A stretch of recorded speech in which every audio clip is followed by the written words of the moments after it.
ప్రస్తుతం మనతో పాటు క్రికెట్ అభిమానులు ఉన్నారు. ఈరోజు జరగబోయే ఫైనల్ మ్యాచ్లో విజేత ఎవరో ఒకసారి అడిగి తెలుసుకుందాం. బ్రదర్, ఏం పేరు బ్రదర్ మీది?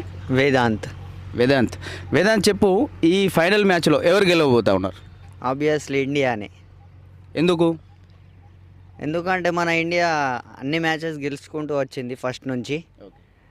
టీం కూడా స్ట్రాంగ్గానే ఉంది, అందుకొరకే ఇండియా గెలవాలంటే ఫస్ట్ బ్యాటింగ్ కనుక ఇండియా చేస్తే స్కోర్ బోర్డు పైన ఎంత స్కోర్ ఉంచాలి? మినిమం 210, 200 ప్లస్ ఉండాలి. 200+. ఇప్పుడు సెమీఫైనల్ మ్యాచ్లో 250 చేస్తేనే దగ్గర మనము ఓడిపోయే పరిస్థితి దాకా తెచ్చాడు మన బెతెల్. ఈసారి 200+ అంటా ఉన్నారు. ఇంకా ఎక్కువ స్కోరు చేస్తే ఇంకా గెలిచే అవకాశాలు ఎక్కువ ఉంటాయి కదా?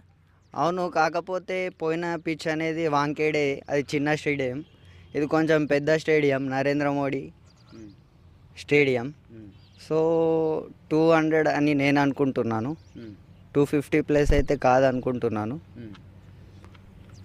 ఇప్పుడు 200 స్కోర్ చేయాలంటే మన ఇండియా బ్యాట్స్మెన్లలో ఎవరు ఎక్కువ స్కోర్ నమోదు చేయబోతా ఉన్నారు? మన ఓపెనర్స్ సంజు శాంసన్ అండ్ అభిషేక్ శర్మ.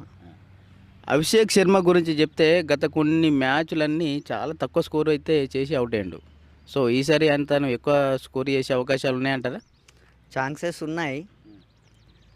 ఆయన లేకపోయినా సంజు శాంసన్ అయితే ఇప్పుడు ఫామ్లో ఉన్నాడు కదా. తిలక్ వర్మ కూడా ఫామ్లోనే ఉన్నాడు.